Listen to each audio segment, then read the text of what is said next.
इमरान खान वो शख्स है जो जहां पर थूकता है आपको उसकी थूक साफ करने की जरूरत नहीं है, क्योंकि ये अपना थूका खुद चाटेगा। खैबर पख्तूनख्वा असेंबली के तोड़ने के मामले पर पीटीआई की क़यादत जो है वो लेकिन वो तकसीम नजर आती है। कासिम अली शाह साहब को ऐसा क्या हुआ कि उन्होंने कहा कि वो इलेक्शन लड़ेंगे। खान साहब उनको ऑफर नहीं कर रहे हैं कि मेरी पार्टी में हो। शाह साहब ने कम से कम 4 दफा तरलों से खान साहब से कहा मैं अपनी टिकट पक्की समझूं। इमरान खान अपनी वो ड्रामाई टूटी हुई टांग अपनी दूसरी टांग पर सजाए हुए टांग पे टांग रख के बैठे थे और कासिम अली शाह साहब सोफे की वो पंजाबी च कहते हैं नुक्कड़ ते होके बैठे थे। उनके मुर्शद में गिटे नु हाथ लांदा वा। बिस्मिल्लाहिर्रहमानिर्रहीम। नाज़रीन मैं हूं आपको मेज़बान नज़ीम भट्ट और आप देख रहे हैं प्रोग्राम हालात हाज़रा।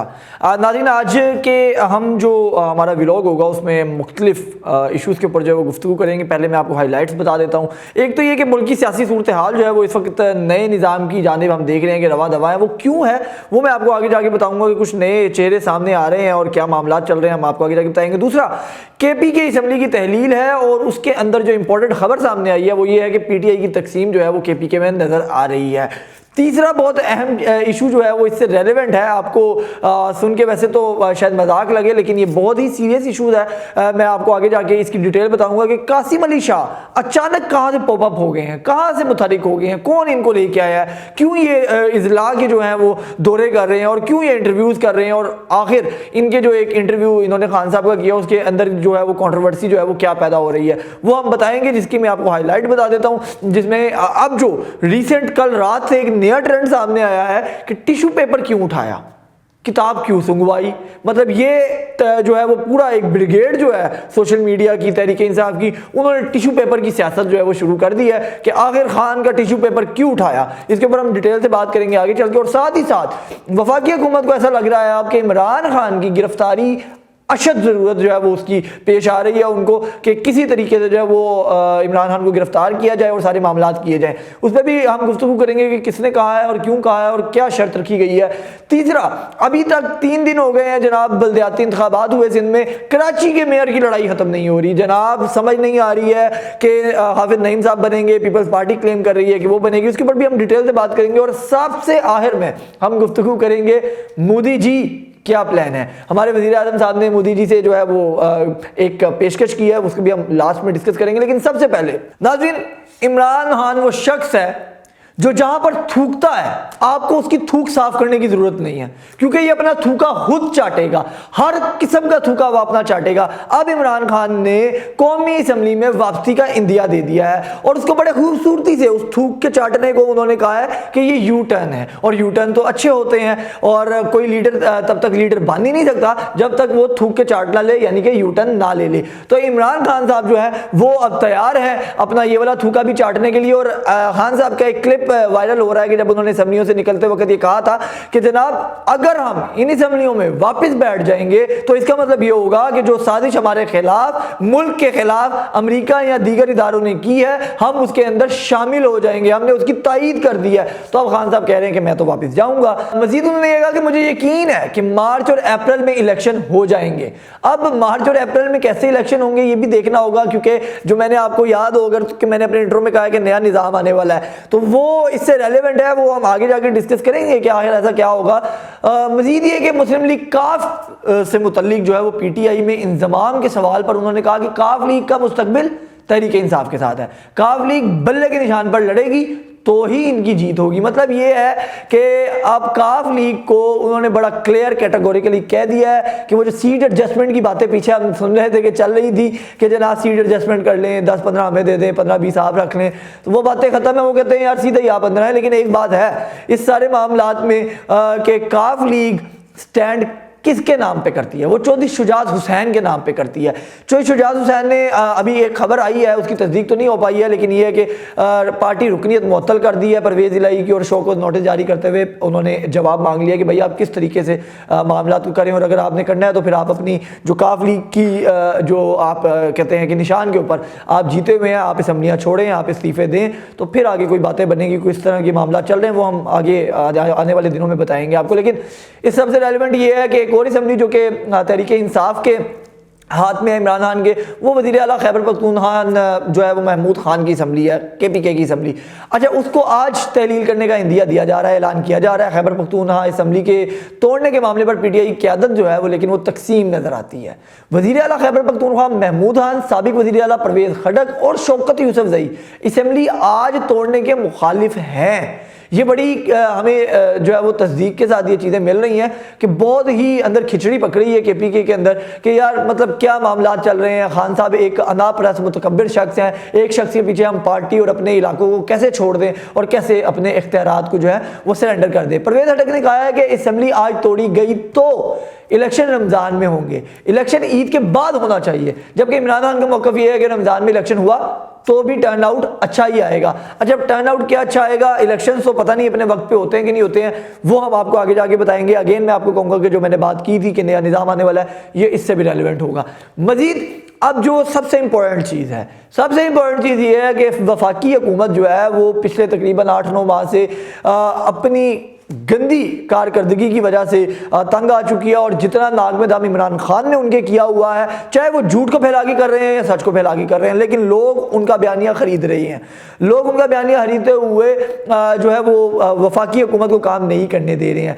इलेक्शन के अंदर हम देख रहे हैं कि क्या सूरत हाल हो रही है, सिवाय इसके कि बल्दियाती इंतखाबात का क्या मामला था। अभी KPK और पंजाब की असम्बली तोड़ दी गई है, तो उसके अंदर भी मामला जो है वो बड़े संगीन है, इस तरीके से कि अगर 3 महीने के अंदर 2 सूबाई हुकूमतें जो है वो इलेक्शंस करवाती हैं तो उसके ऊपर कितने अखराजात आएंगे, क्या इतने पैसे हमारे पास मौजूद हैं, ये तमाम चीज़ें हैं। तो इसको लेके इन्हीं हरकत पर वफाकी हुकूमत अब गिरफ्तारी का सोच रही है इमरान खान की। वफाकी वज़ीर दाखिला राना सनाउल्लाह ने चेयरमैन PTI इमरान खान की गिरफ्तारी के अदालती हुक्म से जो है वो उसको मंसूब कर दिया है। मतलब कहने का ये था राना सनाउल्लाह साहब का कि वज़ीर दाखिला तो मैं ही हूँ, लेकिन इख्तियारात मेरे पास नहीं है। तो इदारों की तरफ उन्होंने एक दरख्वास्त गुजार नज़रों से देखा कि खुदारा हमें पकड़ने दें इस शख्स को, लेकिन पता नहीं खान साहब की सपोर्ट के पीछे कौन कौन खड़ा है। बार राना सनाउल्लाह की बात करते हैं हम, उनके बयान की। उन्होंने कहा कि पंजाब के अवाम को मुबारक हो कि पंजाब के सबसे बड़े डाकू फरागोगी का राज का खात्मा हुआ है। खैबर पख्तूनख्वा में सफ़ेद बुजदार है, मेरा ख्याल है कि 1-2 रोज़ में चला जाएगा। इमरान खान के केसेस अदालतों में हैं, अदालतें गिरफ्तारी का हुक्म देंगी तो गिरफ्तार कर लिया जाएगा।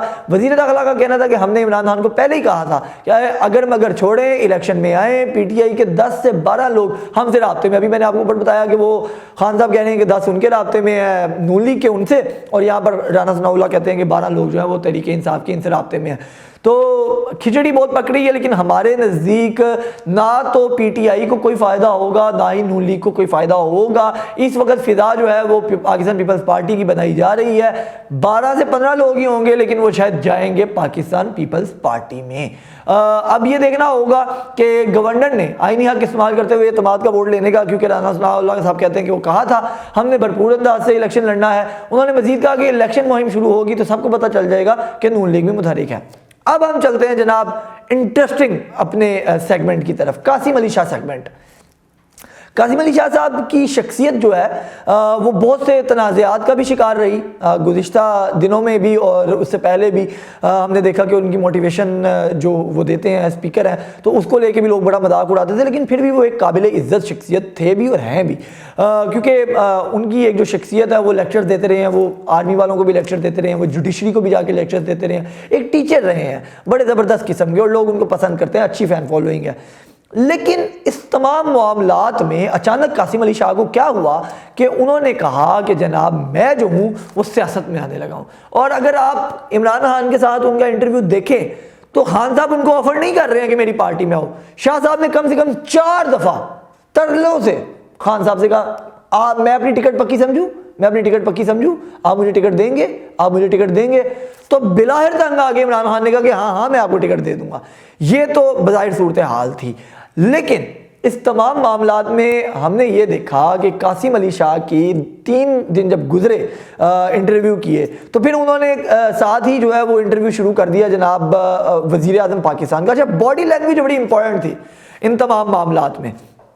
बॉडी लैंग्वेज किस तरह इंपॉर्टेंट थी कि जब वो इमरान खान से मुलाकात के लिए गए और इंटरव्यू के लिए गए, इमरान खान अपनी वो ड्रामाई टूटी हुई टांग अपनी दूसरी टांग पर सजाए हुए टांग पे टांग रख के बैठे थे, और कासिम अली शाह साहब सोफे की वो पंजाबी च कहते हैं नुक्कर ते होके बैठे थे कि मुर्शद मैं गिटिया नूं हथ लांदा वा, इस तरह का यानी कि तरीक़ेकार था। हालांकि शाह जी तो कासिम अली शाह है, लेकिन हालात ये थे। लेकिन दूसरी तरफ हमने ये देखा कि जब वो शहबाज शरीफ से मुलाकात कर रहे थे तो शहबाज शरीफ जो है वो कुर्सी पर बैठे थे हाथ बांधे, और कासिम अली शाह साहब सोफे पर टेक लगाए टांगे खोले बैठे थे।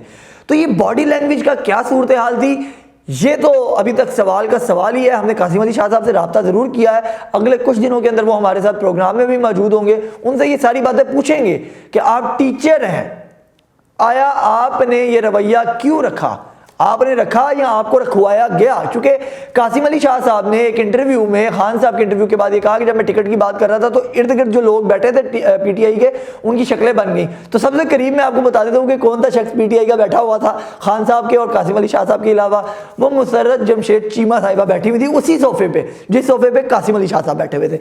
तो अब ये कासिम अली शाह साहब से हम इंटरव्यू में पूछेंगे कि मुसर्रत जमशेद चीमा साहिबा की शक्ल बन गई थी या किसी और की शक्ल बनी थी। बहरहाल ये भी मैं आपको बता दूं कि कासिम अली शाह साहब का ये जो इंटरव्यू अरेंज करवाया था ये अजहर मिशवानी ने नहीं करवाया था, जो कि मीडिया डील करते हैं खान साहब का। ये इंटरव्यू असलम इकबाल साहब ने करवाया है। असलम इकबाल साहब से टाइम लिया कासिम अली शाह साहब ने कि मुझे खान से मुलाकात करवा दें, तो असलम जो मियां असलम इकबाल हैं उन्होंने टाइम लेके दिया और कासिम अली शाह का इंटरव्यू करवाया। और उसी सोफे के ऊपर बिल्कुल बराबर में, जो कि हमने देखा है कि नहीं आई है अपना कैमरे के अंदर ड्यूरिंग इंटरव्यू, मुसर्रत जमशेद चीमा बैठी हुई थी। दूसरी तरफ उन्होंने एक बात कही कि कासिम अली शाह साहब ने एक और इंटरव्यू में गालिबन 92 को इंटरव्यू देते हुए उन्होंने ये कहा कि जो लोग फौज के खिलाफ बात करते हैं वो मुल्क के दुश्मन हैं। तो दूसरी तरफ एक बादी नज़र में वो खान साहब को मुल्क दुश्मन भी कह रहे हैं, चूँकि खान साहब तो इस्टेब्लिशमेंट के और फौज के बहुत खिलाफ बात करते हैं। अनफॉर्चुनेटली अब वो इससे भी मुकर चुके हैं और उन्होंने कहा है कि मैं सुलह करने के लिए तैयार हूँ और माफ़ी तलाफ़ी हो जाएगी। लेकिन फिर भी कासिम अली शाह साहब को किसने एकदम से पॉपअप किया है कि ये टेन्योर ख़त्म हो रहे हैं, नए इलेक्शन की जानिब हम जा रहे हैं, 2 असम्बलियाँ टूट चुकी, मतलब एक असम्बली टूट चुकी है, दूसरी टूट रही है। सूबाई वफाक के भी जो है वो हालात यही है कि होने इसी साल इलेक्शन होने हैं। कासिम अली शाह साहब को ऐसा क्या हुआ कि उन्होंने कहा कि वो इलेक्शन लड़ेंगे, और अब वो मज़े की बात यह है कि वो पूरे मुल्क के इजला के दौरे भी कर रहे हैं। आखिर इनको किसने पॉपअप करवाया है, ये देखना सवाल है। ये सवाल हम कासिम अली शाह साहब से ही पूछेंगे अगले इलेक्शन में। अब हम चलते हैं जनाब कराची में। हाफिज नईम साहब ये कहते हैं कि उनके पास जनाब ज़्यादा सीटें हैं। वो कहते हैं कि 94 सीटों की, 94 यानी कि जो इंतखाबात की जो यूनियन कौंसिल्स हैं उनके फॉर्म 11 वो होते हैं कि गिनती के बाद जो आपको गैर हतमी तो नहीं कह सकते, हतमी होता है लेकिन गैर सरकारी नतीजे का फॉर्म जो होता है वो दिया जाता है तमाम कैंडिडेट्स को। वो कहते हैं कि फॉर्म 11 जो है वो हमारे पास मौजूद है। हम हाफिज नईम साहब को भी ट्राई करेंगे अगले 1-2 दिनों के अंदर, जब ये मामला जो है वो क्लियर होते हैं तो वो हमारे साथ लाइन पर आएँ या स्काइप पर आएँ तो उनसे गुफ्तगू करेंगे। लेकिन वो ये कह रहे हैं कि उनके पास 94 यूसीज के जो हैं वो मौजूद हैं। तो वो ये कह रहे हैं कि 8 से 10 सीटों का तनाज़ा है। दूसरा ये है कि धांधली का इल्ज़ाम जो है वो पीपल्स पार्टी पर लगाया जा रहा है, और वो ये कह रहे हैं कि जनाब हम जीते हैं, मेयर तो हमारा आएगा, उसके बाद हम मिलकर हुकूमत पीपल्स पार्टी का बनाने के लिए तैयार हैं, लेकिन पहले हमारी ये जो धांधली करके जो सीटें जीती गई हैं वो वापस की जाएँ। बाकी उन्होंने ऐलान कर दिया एहतजाज का भी, धरनों का भी और बाकी तमाम चीज़ों का भी। दूसरी तरफ पीपल्स पार्टी के सईद गनी साहब ये कह रहे हैं कि जनाब हम जो है वो जमात इस्लामी के साथ मिलकर जो है वो हुकूमत बनाएंगे, लेकिन मेयर जो है वो हमारा ही होगा, क्योंकि असूली तौर पे भी हमारा ही बनता है, हमारी सीटें ज़्यादा हैं, ये सईद गनी साहब ने कहा है। तो ये तमाम चीज़ें अभी चल रही हैं। सईद गनी साहब ने भी ये कह दिया कि जनाब धांधली कोई नहीं हुई है और पीपल्स पार्टी के खिलाफ एक मुनज़्ज़म कैंपेन चलाई जा रही है। इस हवाले से कल हमने जो इंटरव्यू किया था सूबाई वज़ीर सिंध जो तैमूर तालपुर साहब हैं, उन्होंने भी यही कहा कि जनाब हम जीते हैं तो हमारी ही होती हैं, मेयर हमारा ही बनता है। तो लेकिन उन्होंने ये बात सईद गनी साहब ने भी कह दी और तैमूर तालपुर साहब ने भी कह दी है कि हम पीटीआई से किसी सूरत में जो है वो अलाई जो है वो उनके नहीं बनेंगे, क्योंकि हम उनको जमात नहीं मानते हैं। तो ये तमाम तर सूरत हाल थी कराची की। अब हम चलते हैं जनाब अपने आखिरी राउंड पे, जहां पर गुफ्तगू होगी जनाब मोदी की और हमारे वजीर आज़म जनाब शहबाज शरीफ साहब की। वजीर आज़म शहबाज शरीफ ने भारतीय वजीर आज़म को संजीदा और मस्बत मुज़ाकरात की दावत दे दी है। अरब मीडिया को दिए गए इंटरव्यू में वजीर आज़म शहबाज शरीफ ने कहा कि मुत्तहिदा अरब अमारात का दौरा सबसे कामयाब दौरा साबित हुआ है। सऊदी अरब और यूएई के साथ मुनफरिद तारीखी ताल्लुकात हैं। यूएई पाकिस्तानियों का दूसरा वतन है और यूएई के सदर शेख मोहम्मद बिन जैद अल नहयान पाकिस्तान के दोस्त हैं। दौरा पाकिस्तान के सबसे बड़े खैरख्वाह हैं, पाकिस्तान की मदद में कभी पीछे नहीं हटे। ये तो उन्होंने उनकी तारीफ की क्योंकि अरब मीडिया को वो दे रहे थे। इन तमाम तर सूरत हाल के अंदर बाद में उन्होंने ये कहा कि खलीजी ममालिक के मफादात मुश्तरका हैं, हमारे ताल्लुकात तहाइफ से बढ़कर हैं, हम तहाइफ से ज़्यादा मजबूत ताउन को फ़रोग देने पर यकीन रखते हैं। हमारा मकसद सरमायाकारी तजारती ताल्लुकात को मज़ीद मजबूत बनाना है। हम काबिल भरोसा दोस्तों की जानिब मदद के लिए हाथ बनाने के ख्वाहिशमंद भी हैं।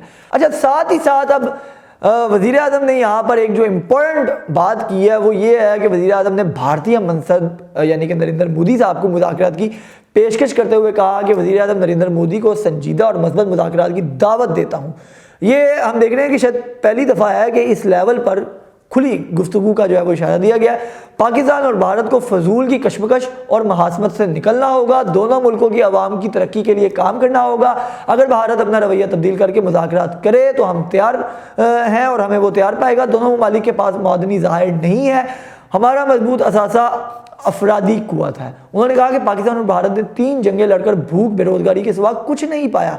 अच्छा, ये वो तमाम वो बातें हैं कि जो बातें लेफ्ट आइडियोलॉजी के लोग शुरू से करते आ रहे हैं या रोशन ख्याल लोग, अमन पसंद लोग करते आ रहे हैं। और ये बहुत अच्छी बात है कि पाकिस्तान के टॉप चीफ एग्जीक्यूटिव यानी कि वज़ीर आज़म ये बातें अब जो है वो कर रहे हैं। वो ये कहते हैं, वज़ीर आज़म ने कहा कि अब हमें रुकना होगा, लिहाजा दोनों मुल्कों को इख्तिलाफात दूर करने के लिए संजीदगी से गौर करना होगा।